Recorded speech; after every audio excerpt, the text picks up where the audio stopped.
So I just wanted to get on and tell my story real quick. It started, I think, 4 years ago. I had just had a baby, and we had gone through some stressful stuff before she was born. But after she was born, I didn't have a job, and we were barely making ends meet.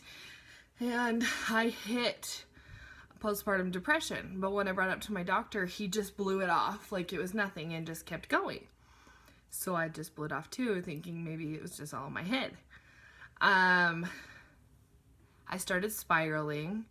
I would take breakfast with me, like cereal and Pop-Tarts and stuff, to bed with me, so that I didn't have to get up when my girls got up. They could come get in my bed and watch TV while I slept longer until the baby woke up. Which now I look back and go, oh, that's really bad. I should have been reaching out for help or whatever. And then we ended up doing a big move, clear from up north in Payson back to Cedar City. My baby was only 4 weeks old, and at that point my life was so stressful. She actually refused to nurse at that point.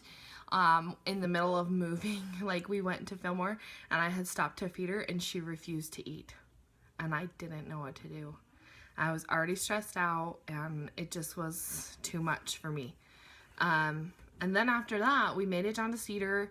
My husband had a hard time. The company he was working with in Payson told him that they would transfer him down to Cedar, but he would have to take a pay cut. And it was like a significant pay cut, like probably $5 in pay cut.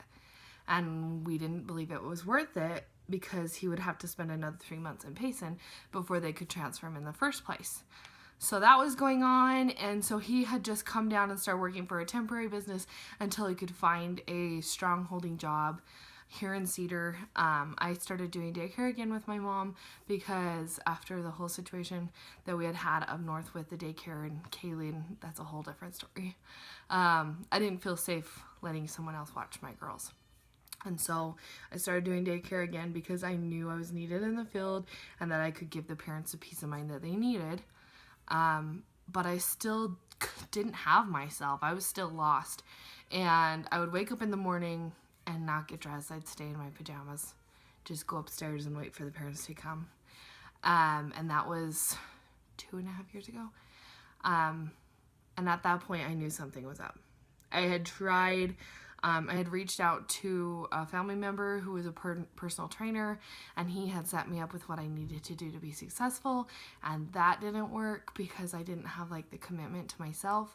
I had tried patches, I had tried counting points, I had tried weighing food, I had tried so many things, and it was never working for me. So when I saw my friend posting on Facebook about her success after having a C-section, and I had just had my 3rd C-section, I was like, okay, I need this. So I reached out to her and she told me the cost, and I was like, I can't afford that. That's way too expensive. I can't afford that. So I sat back and I watched her, and she continually checked on me, seeing how I was doing, because she knew I was going through a hard place. And after 6 months, I said, I have to have this. I need this for me. And so I told my husband it wasn't negotiable. We needed to get it done. And I would figure out how in finances we would cut things and make cost changes so that I could afford it, so that we could do this. Because I needed it for me, and to be a better mom, and to be a better wife, and to be a better daycare provider. And I needed it. I had a big missing piece in my life. And so I started doing it, 21-day fix. And after 2 weeks, I felt amazing. My gut wasn't weighed down. I had energy I hadn't had in a long time, and it was incredible. And I ended up losing 20 pounds the first time I did 21-day fix, and I was like, okay, this is it. I need this. I've had so much success so far. I need this. Don't mind Abby. She wants me, but she's downstairs with her dad right now. She's ready for a nap.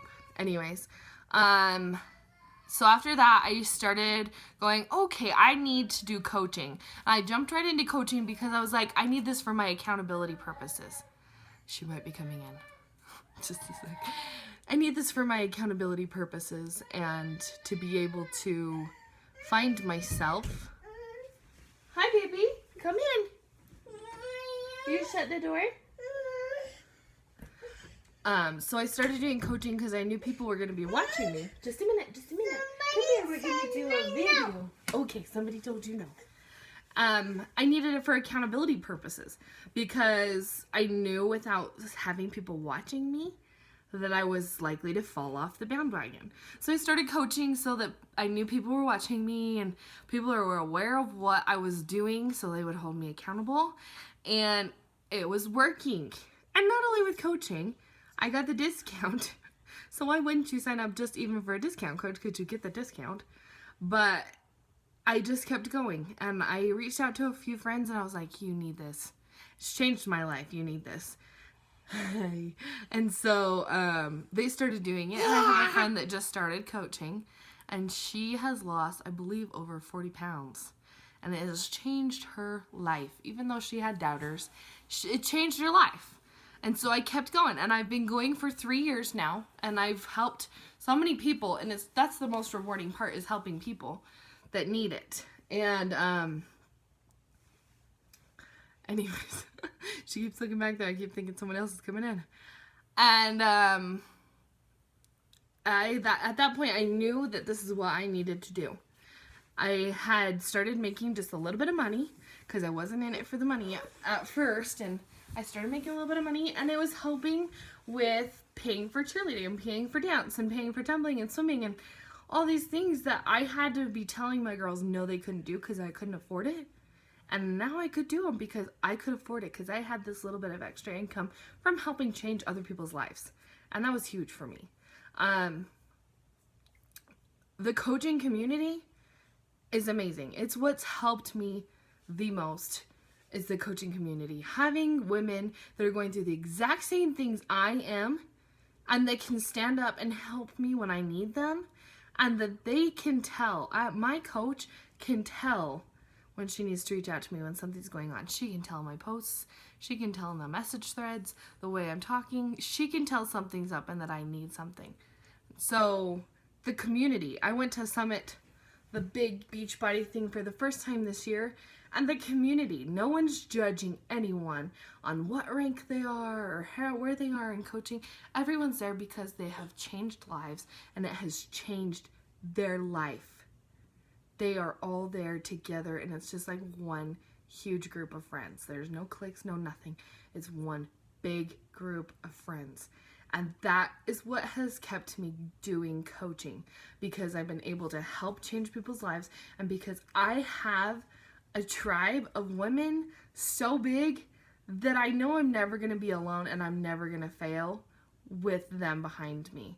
I may have slumps and I may get down and be in places where I need to get pulled back up, but I'm never going to fail.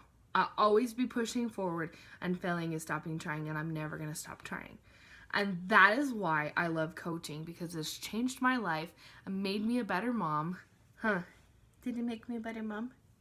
Am I nicer and I get to play with you more? Snack. You want a snack? Okay. But Daddy it's said changed me no. Oh, told you no. And so it's just changed my life. And I just wanted to share that with you guys. The amazing changes it's made in my life and the amazing things the coaching supplies you with to be able to get you to where you need to be. Thanks for watching.